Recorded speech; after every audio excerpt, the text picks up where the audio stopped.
2014, we had already set a goal to move to Los Angeles. But we got married in 2014. Thank you, number 44. And we got married, and we said, you know what, we're just gonna fast track it. Let's go to LA now, because he's a dancer, he's an artist, he's all these beautiful things as well.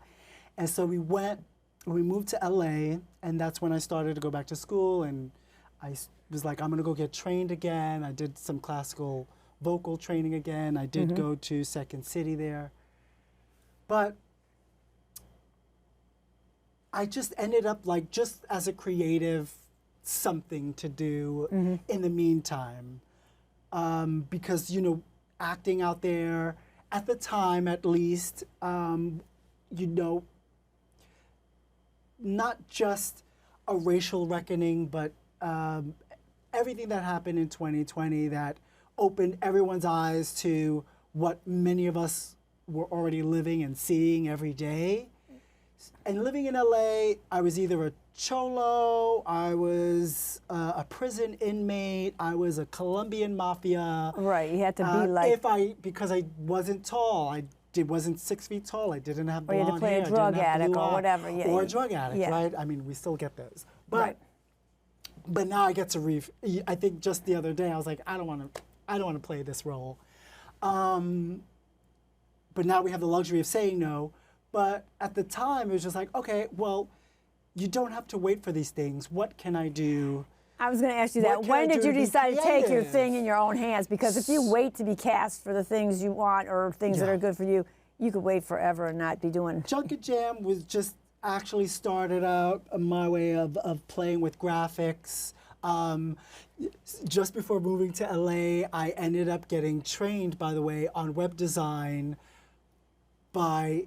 random fact, Ariana Grande's dad. Wow. I learned how to build websites in Florida, in Boca Raton, very fancy gentleman too. And so it's all these skills, right? So I ended up making these funny, I thought were fun, satirical graphics. That's literally, I don't know how this, to me, it was some of it junk and some of it was jamming. It was literally that. That's what Junket Jam was. And then there was the Comedy Central stage that they had in Los Angeles. I ended up pitching a show, which was kind of the that was the first kind of like, this is what Junket Jam is gonna be. It's gonna be a live show that showcased, you know, interviews with other artists, musicians, and another great platform for me to just tell jokes and then also topical, important things. Right. Yeah. And I there's was games rejected. in it and everything. It never happened. Oh. And I think it was on, I don't know if it was on Sunset Boulevard. That was a Comedy Store. But it didn't matter. I kept on running with it. It just so happened that for personal reasons, we came back to New York, also for more work that we weren't getting yet in LA. So we were out there for a few years, and it just so happened the opportunity opened up. Look, Junket Jam as a televised or even just a show itself, televised or not, doesn't have to die. So I just found a new home for it. Right. And it's amazing. We're going to take a moment for another offering and talk more about this show because it's like really brilliant how you put everything together. You Junket Jam it, make this beautiful thing. I don't know. We'll see you in just a moment.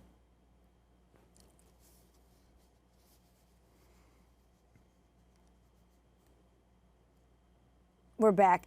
So now we kind of know how it was birthed and conceived, and I wanted to ask you, you know, when I know you from being we produce at some of the things at the same studio, and you're very helpful. Like when people are trying to edit, you'll be like, oh no, I can. You always want to help people. I try to mind my business as much as I can. No, but you do help people get advanced, and that's what your program does too. But how? Like when I think about your show, like there's the half-hour version, then there's the live version, the live podcast, there's all these different versions.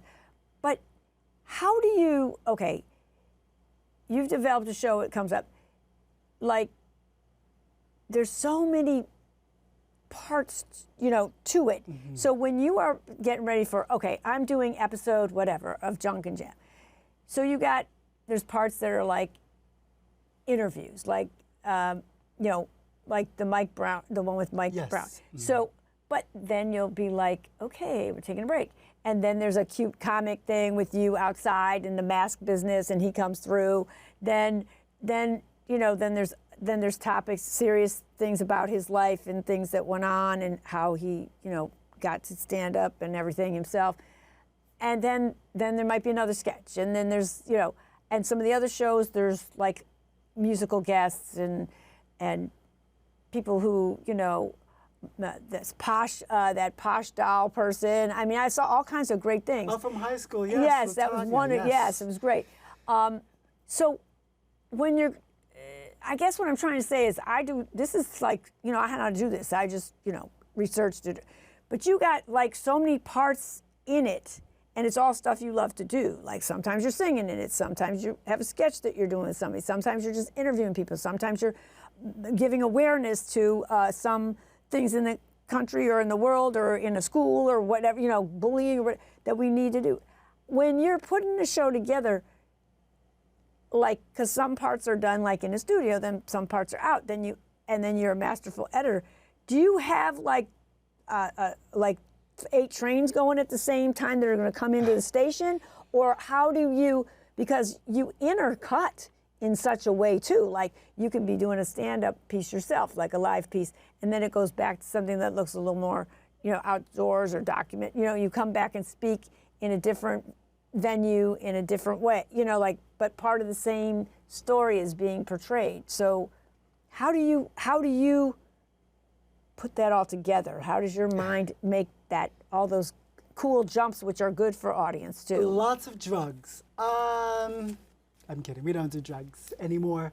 You know, I think it's the push and pull there is, yes, like I learned, and that's the educational part. It never is so much as educational for the person watching as it is for myself, right? And, you know, when you're in the middle of research and you find out all these things, fascinated, like I'm genuinely fascinated about other people, how they got to where they are, exactly the same questions I want answered, what makes them tick, you know? And I think for me, it's not even worrying about getting there and the process getting there. You know, you really just take it one bite at a time, and you really just make something for yourself.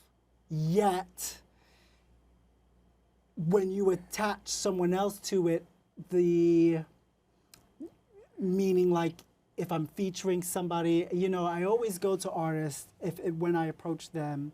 I love what you do. I would love you to be on my show, but not just to interview you. Come play with me. If you like to sing, if you like to do sketches, I'll write a sketch for you. We could improv, whatever we need to do. We'll tell your story. We'll talk about obviously, we'll talk about the causes you care about, because I'm interested in that.